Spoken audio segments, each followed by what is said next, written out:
Pasar properti mewah di Indonesia mengalami lonjakan harga tertinggi bahkan mencapai 38% secara year on year tahun 2013 lalu. Namun permintaan segmen kelas atas akan properti mewah ini seolah tidak terusik. Meskipun nilai jualnya terus meningkat serta diwarnai berbagai gejolak ekonomi. Saya Olivia Marzuki. Pada episode Platinum kali ini, saya akan berbagi informasinya untuk Anda dan berbagai sisi premium lain dari Indonesia dan mancanegara.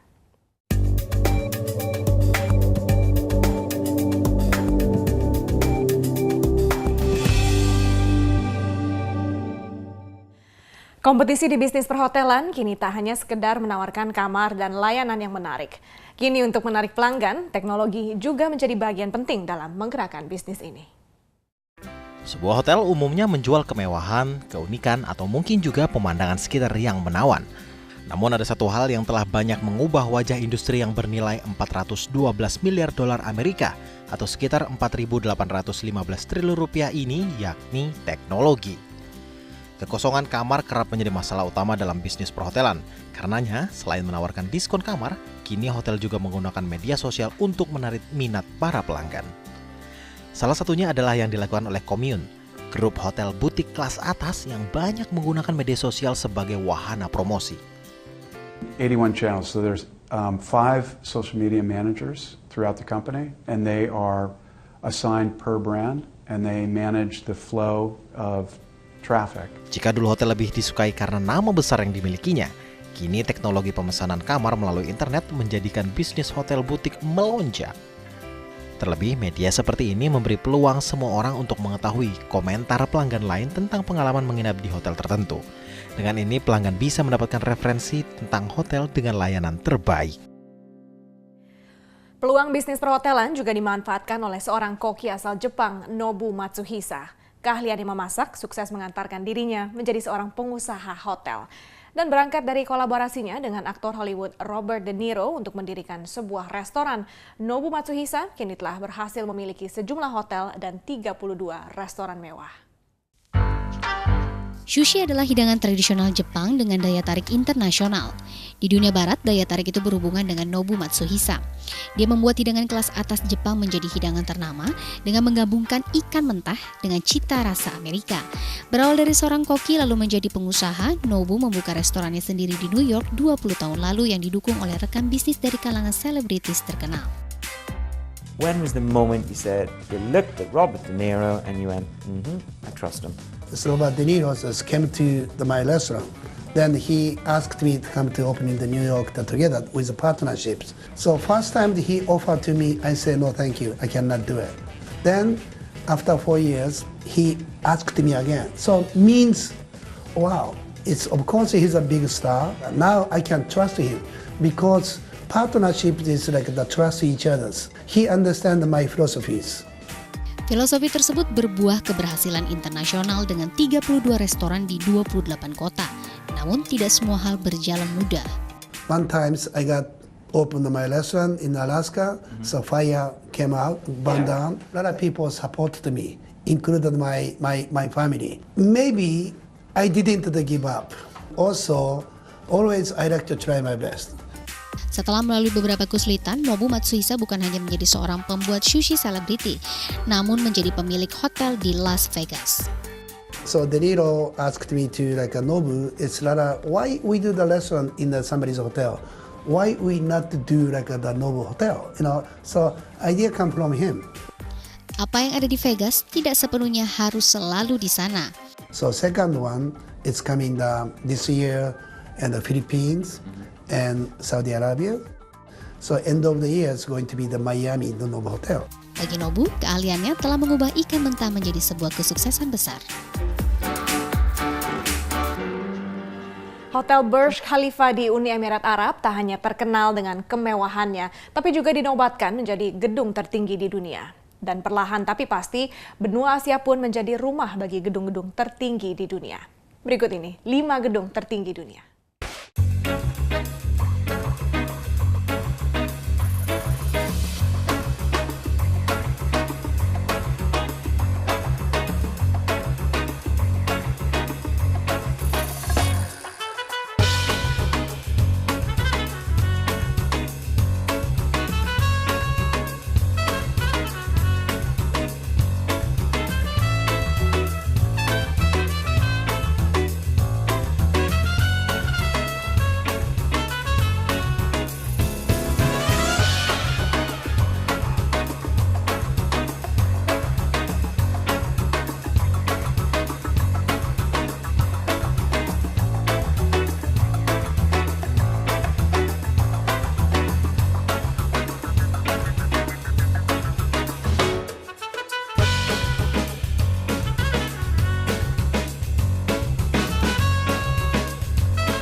Dan usai jeda berikut, Platino masih akan kembali dengan informasi tentang geliat pasar properti premium di Indonesia. Tetaplah bersama Platino.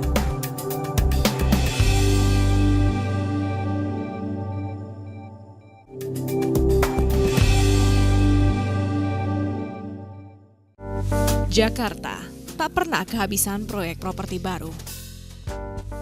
Dan selama 3 tahun terakhir, proyek properti premium semakin bertambah. Untuk lokasi di pusat kota, jenis apartemen menjadi salah satu yang tumbuh pesat. Selama tahun 2013, para pengembang apartemen di Jakarta menikmati pertumbuhan rata-rata penjualan apartemen sebesar 15%. Padahal di banyak tempat seperti di Singapura, tingkat penjualan dan peningkatan harga apartemen justru menurun.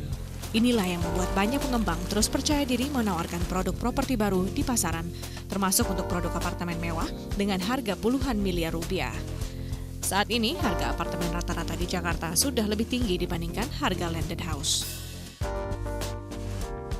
Ya, dan nih kita lihat di Jakarta sendiri ada pertumbuhan nilai penjualan properti yang sangat signifikan 3 tahun terakhir nih, terutama mungkin dari 2010 ke depannya. Ini bagaimana Anda melihat tren dari pertumbuhan nilai properti, terutama untuk properti mewah di Jakarta? Oke, nilai pertumbuhan properti mewah di Jakarta disebabkan dengan 3 faktor sebetulnya ya. Satu adalah perkembangan ekonomi Indonesia. Indonesia ini sekarang lagi berkembang dengan pesatnya, dan banyak yang melahirkan the new middle income segment yang saya bilang ya. Kedua adalah harga tanah. Harga tanah di Jakarta sangat mahal sekali, terutama di daerah yang strategis. Ketiga adalah supply dan demand.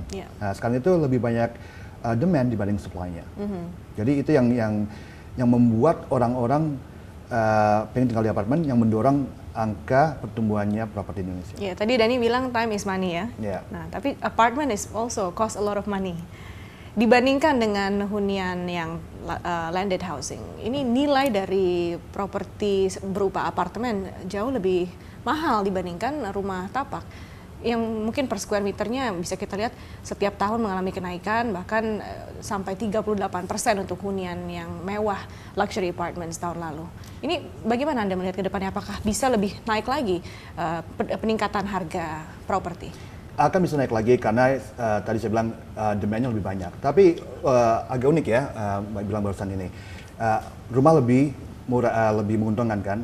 Kita lihat aja deh ya, paling gini, harga sekarang di Indonesia tanah di daerah strategis paling murah 50 juta per meter. Ya kan? Lalu orang kalau bikin rumah di daerah strategis itu berapa kira-kira? 200 meter persegi ya. Jadi kita kalikan aja 50 juta dikali 200. Itu harganya tanah tok. Lalu kita buat pembangunannya. Berapa biaya pembangunan rumah tersebut? Lalu setelah itu kita mesti lihat, kalau kita punya rumah sendiri, mesti ada satpam, mesti ada pembantu, mesti ada tukang kebun. Itu sangat rebiak kalau bilang sekarang ini. Jadi orang-orang inconvenient begitu ya. Kalau punya pilihan, opsi satu ada tadi, opsi kedua dengan harga yang sama, ya mungkin dikit besar, bisa 60 atau 70, tapi udah bisa mendapatkan apartemen di high rise building, ya dengan fasilitas yang menunjang. Tidak perlu mikirin tentang satpam, tidak perlu mikirin tentang tukang kebun dan lain-lainnya. Kalau kita mau keluar negeri atau kita mau keluar kota, tinggal ini kunci pintu, selesai, nggak perlu khawatir. Jadi sebenarnya sih bukan masalah mahalnya, masalah convenience-nya. Convenience itu kita tidak bisa ngitung dari duit.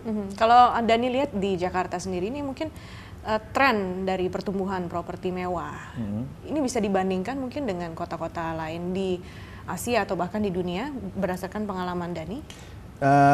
Berdasarkan pengalaman saya di New York, itu agak bisa dibandingkan ya. Gini, New York sama Jakarta kota besar, kota metropolitan ya. Tapi agak unik. Uniknya kenapa? Kita lihat dulu deh. Di New York itu pasar internasional. Semua orang bisa membeli apartemen di sana. Ya, jadi pembelinya New York itu bukan hanya orang lokal, tapi orang luar negeri. Nah, jadi nggak heran kalau misalnya di New York itu akan selalu positif, ya, cenderung positif maksudnya. Nah, sedangkan di Indonesia sekarang ini pembelinya itu hanya orang Indonesia aja, orang lokal. Tidak terbuka untuk kepemilikan asing. Belum, masih agak susah. Nah, tapi dengan begini aja udah sangat pesat. Jadi apalagi kalau misalnya kita bisa membuka atau mempermudah pembelian dari foreigners, it will be significant. Proyek apartemen kelas menengah ke bawah menguasai 50% dari total 47.243 unit apartemen yang sedang dibangun sampai 2017. Kemudian diikuti oleh kelas menengah sebesar 43%, sedangkan 8% bagi apartemen mewah. Meski jumlah pasokan apartemen mewah masih minim, namun permintaannya sangat tinggi seiring dengan kenaikan harga jualnya. Bahkan dalam laporan The Wealth Report konsultan properti Knight Frank, kenaikan nilai properti mewah di Indonesia sejak 2013 lalu mengalahkan negara lain di dunia. Urutan pertama ditempati oleh Jakarta sebesar 38%, sedangkan urutan kedua ditempati Auckland, Selandia Baru sebesar 28,8%, dan Bali pada urutan ketiga sebesar 22%. Oke, dari 47.000 unit apartemen yang akan dibangun sampai dengan 2017, hanya sedikit yang merupakan kategori mewah, luxury apartments, ya hanya 8%. Tapi ini bagaimana permintaan demand-nya untuk yang 8% ini? Apakah Anda melihat cukup tinggi? Sangat tinggi, malah banyak yang proyek kita sendiri tuh sekarang udah belum kita rilis ya, itu udah banyak permintaannya. Wow. Banyak sekali saya lihat juga perkembangan di Indonesia sebelum proyek itu dirilis ke publik, udah laku keras. Gitu. Karena sekali lagi yang kita masukkan sebagai luxury itu sangat terbatas sekali. Gitu. Di definisi saya luxury ya. Luxury itu apa definisi saya? Saya adalah apartemen yang bukan hanya strategis, tapi saya merasa aman, nyaman, dan merasa bisa bilang kayak sebagai dewa lah di rumah tersebut. Seperti Kraton Residence, apartemen mewah yang dikembangkan oleh PT Plaza Indonesia Realty Tbk di Bundaran HI, kini bernilai $12.000 atau sekitar 143 juta rupiah per meter persegi. Untuk unit yang berukuran minimal 300 meter persegi, harga satu unit dihitung-hitung bisa lebih dari 43 miliar rupiah. Tell us more about the property itself, the residences. Bare shell as a starting point. Which to us is a big factor from a luxury perspective. You know, as people are looking to spend, $12,000 a square meter, which is what we're selling the last couple of units at, to be able to start from scratch and have it how they want it rather than how somebody else sees it, and is really important in terms of them being able to customize it for their own needs and wants. I think one of the things that we focus on very much, and I was at St Regis Bangkok with residences before here, is the privacy element.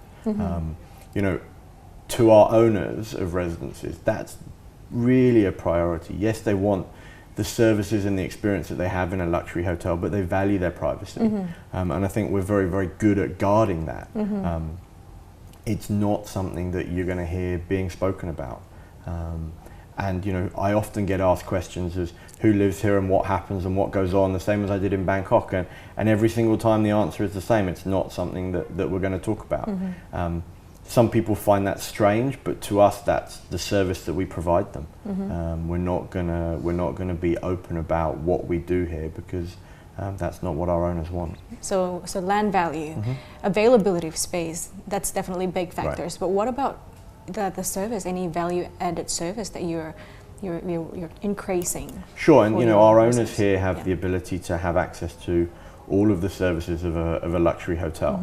So whether that be the driver's phoned in sick and so they need us to provide them with a car, which we can do. They need help from our concierge. They can phone down to the Claydor concierge and have them help organise things for them. Their maids go home for Lebaran. We can obviously take on those duties for them as well. So, those types of things aren't things that are readily available in all of the other residences in the city. And lastly, if you feel like ordering room service, then we can deliver that as well. So really some things that not everybody else in the city is able to do because we're a fully integrated building. And I think that helps set us apart from the others. Permintaan yang terus meningkat di pangsa pasar premium juga membuat sejumlah pengembang berani ekspansi pasar. Grup Gunung Sewu biasanya membangun apartemen untuk kalangan kelas menengah. Kini mereka mulai membangun proyek premium pertamanya. Lokasi strategis dan desainer internasional menjadi faktor yang dijual dalam proyek barunya. Oke, Jessica, ini banyak sekali kita lihat pembangunan proyek-proyek properti mewah di Jakarta. Betul. Salah satunya ini Verde yang paling terbaru, mungkin bisa diceritakan seperti apa konsep yang membedakan Verde dengan luxury apartments lain di Jakarta. Konsep yang kita usung adalah konsep yang terkenal di New York pertama kali, yang dalam dunia arsitektur terkenal dengan sebutan understated luxury. Understated luxury adalah konsep kemewahan yang hanya dapat kita rasakan, tapi tidak secara visual, gitu. Oke. Nah, Jadi apa ini membuat kita merasakan luxury itu? itu kita harus pintar-pintar dalam memadukan unsur color tone, bahan, dan juga desain layout kita. Jadi lebih ke kualitas dari material dan Betul. bahan-bahannya. Iya. Oke, ini mungkin suatu konsep yang cukup baru di Indonesia. Bagaimana waktu itu pas pertama kali diperkenalkan ke publik? Respon pasar seperti apa waktu itu? Memang pada awalnya tidak mudah untuk konsep understated luxury ini, karena sebagian besar masyarakat Indonesia masih terpaku pada dogma bahwa something yang luxury adalah sesuatu yang harus flashy atau bling-bling. Semakin mentereng semakin baik mungkin Betul, ya. Nah, tapi tidak demikian di sini. Di sini tidak demikian. Dengan seiring berjalannya waktu, pelan-pelan pembangunan apartemen luxury di negara-negara tetangga kita itu juga mengusung kepada konsep understated luxury. Maka dengan berjalannya waktu pula masyarakat Indonesia bisa mulai menerima konsep tersebut.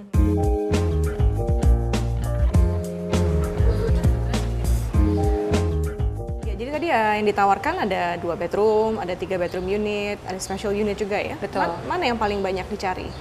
Kalau untuk di Verdi kebanyakan memang 3 bedroom. Ya, karena ukurannya cukup spacious dan mungkin tidak terlalu mahal. Sebetulnya tidak bisa dibilang begitu juga karena kita baru saja melaunching special unit kita baru-baru ini saja. Apa itu special unitnya? Special unit kita terdiri dari patio, unit yang di lantai dasar yang mempunyai private pool. Di lantai paling bawah ya? Betul. Okay. Kemudian ada juga sky garden, jadi unit 2 lantai yang mempunyai private garden ataupun penthouse. Oke, dan itu sudah laku terjual ini yang special unit? Sudah ada beberapa, ya, begitu. Jadi tadi Anda bilang tidak terlalu mahal, ini berarti berapa exactly-nya harganya ini? Sebetulnya kalau untuk 2 sampai 3 bedroom, range harga kita di 8 sampai dengan 9 miliar. Kemudian untuk special unit kita starting dari 18 sampai dengan 30M, 30 miliar. Jumlah pasokan properti mewah memang belum bisa memenuhi tuntutan pasar. Namun tingginya permintaan akan hal ini menandakan potensi pertumbuhan properti mewah di Indonesia masih akan terus menguat meskipun harga jualnya semakin menjulang. Usai jeda berikut, Platinum masih akan kembali dengan berbagai informasi lain dari mancanegara. Tetaplah bersama kami.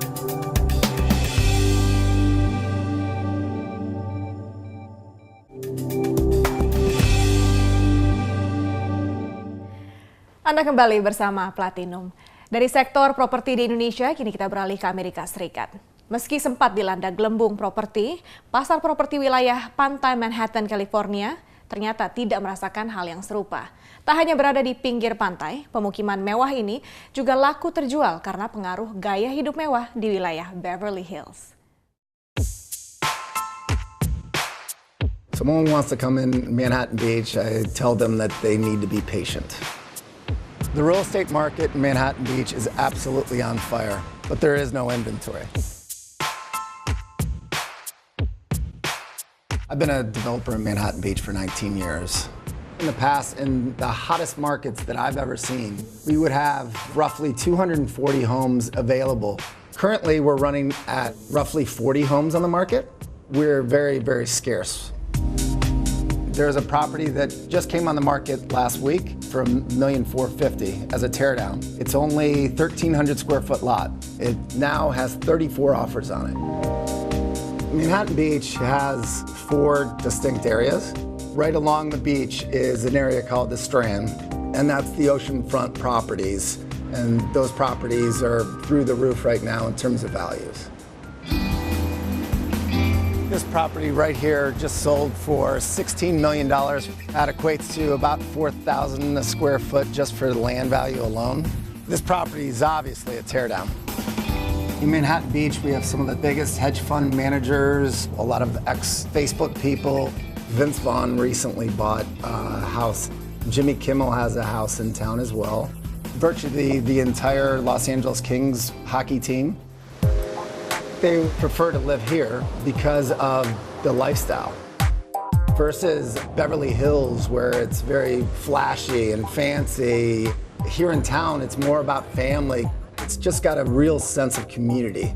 It's kind of like a micro economy in itself, completely different and unaffected than a lot of the other areas of the country. I don't believe that this is a bubble at all. I don't see it ending anytime soon. Dari Amerika Serikat kita menjelajahi negara-negara dengan bangunan terindah. Dan berikut 5 negara dunia yang bangunannya populer dan patut untuk dikunjungi.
Dan demikianlah akhir dari perjumpaan kita dalam Platinum kali ini. Terima kasih atas kebersamaan Anda. Saya Olivia Marsiki.